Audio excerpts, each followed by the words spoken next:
Hello दोस्तों, नमस्कार। मेरा नाम है राकेश चौहान और हेल्पिंग थिंकर्स के यूट्यूब चैनल पर मैं आप सभी का हार्दिक स्वागत करता हूं। आपको पता है दोस्तों, मध्य प्रदेश पुलिस आरक्षक परीक्षा का में लगातार 12 अगस्त से लेकर अभी अंतिम चरण चल रहा है मध्य प्रदेश पुलिस आरक्षक परीक्षा का, और लगातार आप लोगों को एग्जाम सेंटर से एनालिसिस जो है वो करा रहा था। तो इसी के आधार पर और आप लोगों के भी बहुत सारे कमेंट आ रहे थे कि सर फिजिकल के लिए कट ऑफ आखिर क्या जा सकता है, उसके लिए भी आप एक वीडियो लेकर आइए। तो आज इस वीडियो में हम उसी कट ऑफ के बारे में बात करने वाले हैं कि आखिर फिजिकल के लिए आपके लिए कितने मार्क्स हैं तो आप फिजिकल के लिए तैयारी कर सकते हैं। तो आपसे बस इतना से रिक्वेस्ट है कि वीडियो के अंत तक बने रहिए, क्योंकि कट ऑफ के लिए कट ऑफ के जो डायमेंशन होते हैं उनको समझना बहुत ज़्यादा ज़रूरी है। तो आइए वीडियो की शुरुआत करते हैं, और चैनल पर आप पहली बार आए तो चैनल को सब्सक्राइब करके बेल आइकन को ज़रूर प्रेस कर लेना। तो दोस्तों, आज हम बात करने वाले हैं मध्य प्रदेश पुलिस आरक्षक परीक्षा 2023 के कट ऑफ के बारे में कि फिजिकल के लिए क्या कट ऑफ जा सकता है।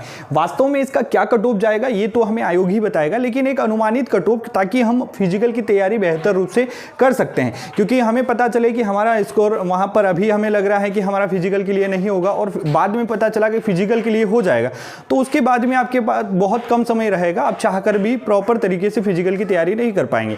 तो उसके लिए हम बात करेंगे। और फिजिकल की अगर सामान्य जानकारी में इसकी दे दूं तो आपकी मध्य प्रदेश पुलिस परीक्षा जो है वो 28 दिन चली है, जिसमें अगर 14 दिन में इसमें डिवाइड कर दें तो 14 दिन 2 शिफ्ट चली, यानी 28 शिफ्ट आपकी टोटल हुई है, और 14 दिन 3 शिफ्ट हुए हैं, यानी 14 तिया 42। इस प्रकार से टोटल करेंगे आप तो टोटल 70 शिफ्ट दोस्तों आपकी हुई है।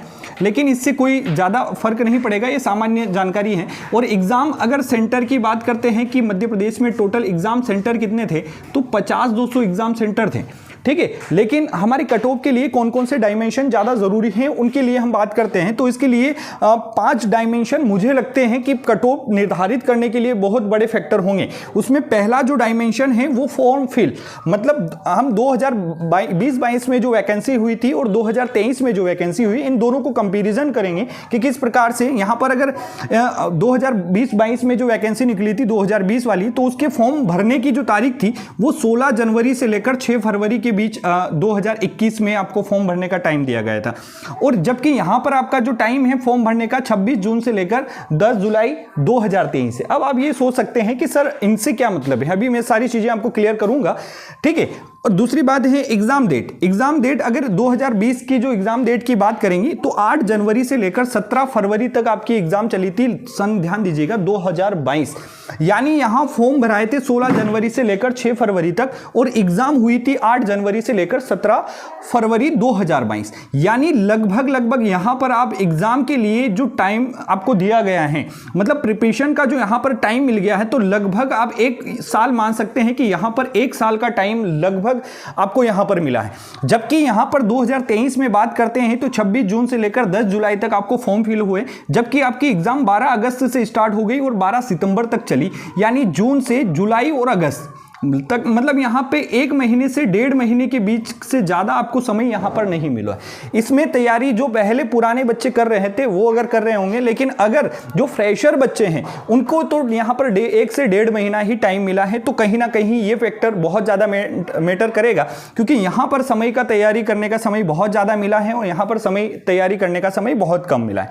तीसरा बड़ा फैक्टर है दोस्तों पोस्ट का, कि 2020 में जो वैकेंसी निकली थी वो तकरीबन 6000, पहले 4000 थी, फिर 2000 वैकेंसी बढ़ गई थी, तो 6000 टोटल वैकेंसी हो चुकी थी। और फिजिकल के लिए जो यहाँ जो बच्चे बुलाए गए थे वो 5 गुने बच्चे बुलाए थे, इस हिसाब से 30,000 बच्चे होने चाहिए। लेकिन दोस्तों नोटिफिकेशन में आपने देखा होगा वहां पर समान अंक वाले बच्चे को भी बुलाया जाता है। तो मैं मान के चलता हूं कि 2000 बच्चे ज्यादा बुलाए होंगे, तो तकरीबन 30,000 से 32,000 के अराउंड बच्चे फिजिकल के लिए बुलाए गए होंगे। तो यहाँ पर 2023 में अगर वैकेंसी की बात करते हैं तो 7,411 वैकेंसी है, लेकिन इस बार फिजिकल के लिए 7 गुने बच्चे जो है बुलाए जाएंगे, क्योंकि इस बार फिजिकल के भी नंबर जो है वो ऐड होने वाले हैं। तो 7 गुना करेंगे तो लगभग 51,887 जो है कैंडिडेट को फिजिकल के लिए बुलाएंगे, लेकिन समान अंक वाले को भी बुलाएंगे। तो मैं लगभग मान के चलता हूं कि 53,000 के अराउंड जो है फिजिकल के लिए यहाँ पर बच्चों को बुलाया जाएगा, ठीक है। तो ये बड़ा फैक्टर है कि इस बार कम बुलाया गया था 2020-22 में, लेकिन इस बार ज्यादा बच्चे को बुलाया जाएगा। चौथा बड़ा फैक्टर है दोस्तों फॉर्म, कि आखिर इस वैकेंसी में 2020 में जब एग्जाम हुई थी उस समय कितने फॉर्म फिल हुए थे और इस बार कितने फॉर्म जो है फिल हुए हैं। तो अगर 2020-22 की बात करते हैं तो लगभग 12.5 लाख जो है आपके फॉर्म डले गए थे, और अभी 2023 में जो फॉर्म डले हैं वो लगभग 8,66,000 जो है फॉर्म डले गए। इसके बाद में अगर पेपर की लेवल की बात करें तो पेपर का लेवल 2020-22 में जो पेपर हुआ और 2023 में जो पेपर हुआ है उनका लेवल आप बोल सकते हैं कि तकरीबन सेम था। बस अगर अभी 2023 में स्टार्टिंग के जो पेपर हैं, जो 12 अगस्त से लेकर जो 5-7 दिन का जो पेपर है उनको छोड़ दें तो ओवरऑल दोनों का पेपर थोड़ा सा सेम देखने को मिलेगा। लेकिन स्टार्टिंग के पेपर 2023 में बहुत ज्यादा इजी दिए गए थे, लेकिन 2022 में भी स्टार्टिंग के जो पेपर थे दोस्तों वो भी इजी ही थे। मतलब अगर पेपर की लेवल की बात करें तो एक प्रकार से सेम जो लेवल था। अब यहाँ पर सर इन 5 फैक्टर से हमें क्या फायदा? देखिए, पहला फैक्टर ये है कि यहाँ पर तैयारी का जो टाइम है 2020 में ज्यादा मिला था, जबकि 2023 में आपको तैयारी का जो टाइम है बहुत ही कम मिला है।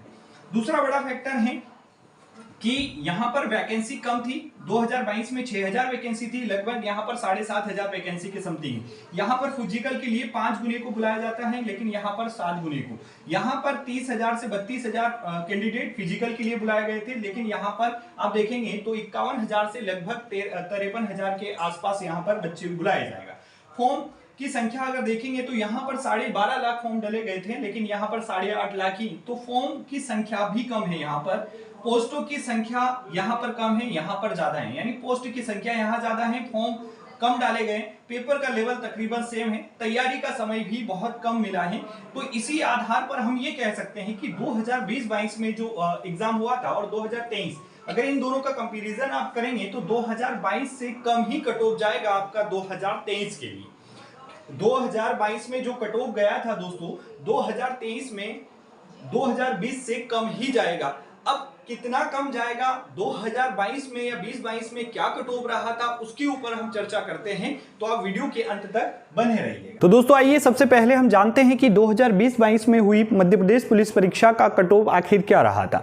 आप लोगों ने देखा होगा, लेकिन इसको समझना भी ज्यादा जरूरी है। अनरिजर्व कैटेगरी की अगर बात करेंगे तो आप 80.6 मेल कैटेगरी में गया था, जबकि फीमेल कैटेगरी में यही कट ऑफ 67.56। अब यहाँ पर कट ऑफ का जो अंतर है वो देख सकते हैं। ईडब्ल्यूएस की बात करेंगे तो 73.56 गया था, जबकि फीमेल में ये ईडब्ल्यूएस का कट ऑफ नहीं बनाया गया था। ओबीसी की अगर बात करेंगे तो एबीसी में मेल कैंडिडेट के लिए जो कट ऑफ गया था वो 77.28 गया था, जबकि फीमेल कैटेगरी में 72.90 गया था। एससी कैटेगरी में मेल कैंडिडेट का जो कट ऑफ गया था वो 72.42 गया था, जबकि फीमेल कैटेगरी में यही कट ऑफ 66.18 गया था। जबकि एसटी कैटेगरी में अगर बात करेंगे तो 66.14, जबकि फीमेल कैटेगरी में एसटी का कट ऑफ 59.88 गया था। तो कहीं ना कहीं ये जो नंबर आपको देख पा रहे हैं, ये जो कट ऑफ है दोस्तों, ये जो नंबर है ये नॉर्मलाइजेशन होने के बाद का है। तो सीधी सी बात है, इन कैंडिडेट का जो कट ऑफ रहा होगा वो पहले कम रहा होगा और फिजिकल के लिए तो और भी कम रहा होगा, तभी तो इनको बुलाया होगा। फिर उसके बाद में क्योंकि बहुत सारे फाइनल जो लिस्ट बनती है उसमें भी तो बच्चे बाहर होते हैं, तो कहीं ना कहीं इनका कट ऑफ जो है इनसे बहुत कम गया होगा। तो कहीं ना कहीं दूसरी बात यह भी है कि 2020 के कंपैरिजन में 2023 का जो कट ऑफ है वो निश्चित तौर पर कम जाएगा, क्योंकि इस बार फिजिकल के नंबर भी जुड़ने वाले हैं। तो निश्चित तौर पर और 7 गुना बच्चे को बुलाया जाएगा, तो निश्चित तौर पर आपका जो यहां पर जो कट ऑफ रहने वाला है 2020 के कंपैरिजन में मेरे हिसाब से कम रहने वाला है। अब क्या कट ऑफ जा सकता है उसके बारे में हम चर्चा करते हैं, लेकिन देखिए मैं आपको क्लियर बता देता हूं कि अगर 48 नंबर या 48 से आपका नीचे मार्क्स है तो आपको फिजिकल की तैयारी, खास कर एमपी पुलिस की फिजिकल की तैयारी तो नहीं करना चाहिए।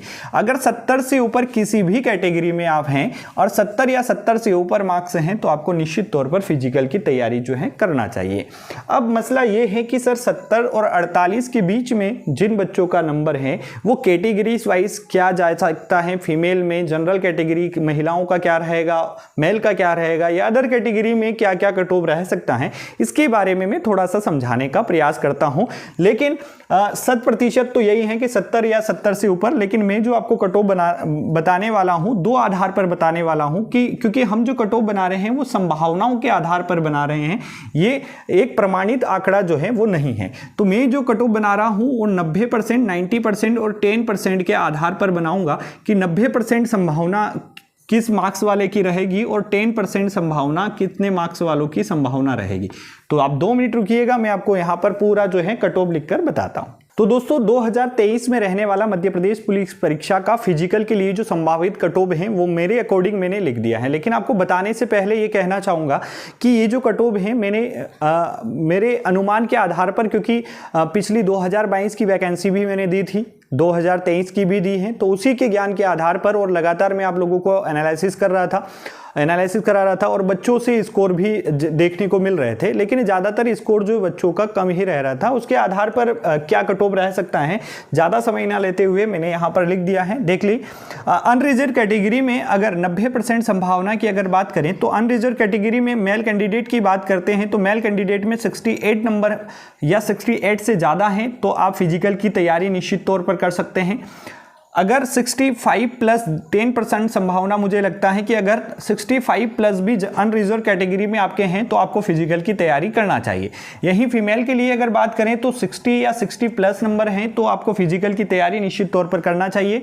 10% में 55 नंबर या 55 से ज़्यादा नंबर हैं तो आपको फिजिकल की तैयारी निश्चित तौर पर करना चाहिए।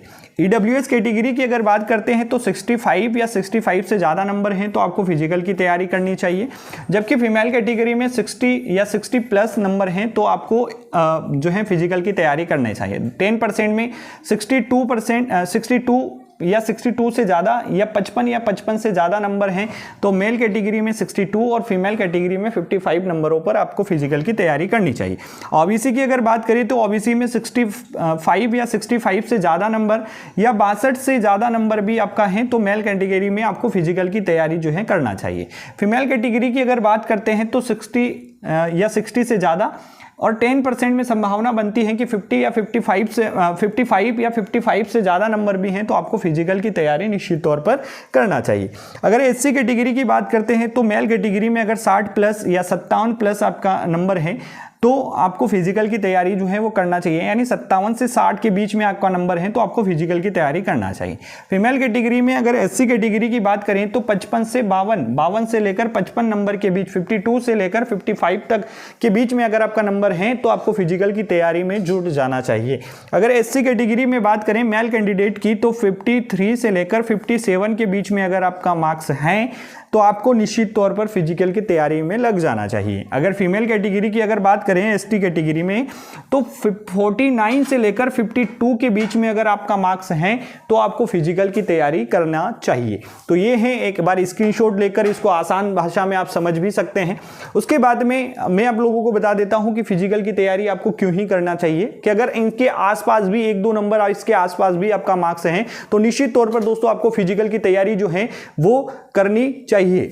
क्योंकि दोस्तों आपको पता है कि अभी ये एग्जाम होने के बाद में अभी चुनावी माहौल है और एसआई का जो है वैकेंसी है वो भी इसी साल आना जरूरी है क्योंकि 2500 पोस्टों पर उसकी वैकेंसी जो है वो आने वाली है क्योंकि 2017 में निकली थी। उसके बाद में 2500 के आसपास कांस्टेबल की वैकेंसी वापस से आने वाली है। तो और हर वैकेंसी में अब फिजिकल के मार्क्स जुड़ेंगे तो इस तरीके से आपको फिजिकल के लिए तो तैयार रहना ही पड़ेगा। तो फिजिकल की प्रिपरेशन आप करेंगे तो भी आपका कोई नुकसान नहीं होगा। उम्मीद करता हूं ये कट ऑफ का वीडियो आप लोगों को पसंद आया होगा और अगर वीडियो पसंद आया है तो एक प्यारा सा कमेंट जरूर कीजिएगा। आपके कमेंट से हमें मोटिवेशन मिलता है तो आप एक प्यारा कमेंट जरूर कीजिएगा। वीडियो में थोड़ी भी जानकारी अगर सच्ची और सही लगी है तो वीडियो को लाइक कीजिएगा। चैनल पर पहली बार आया है तो सब्सक्राइब जरूर कीजिएगा। मुझे इस चैनल को जरूर प्यार दीजिएगा। बहुत बहुत धन्यवाद। जय हिंद, जय भारत।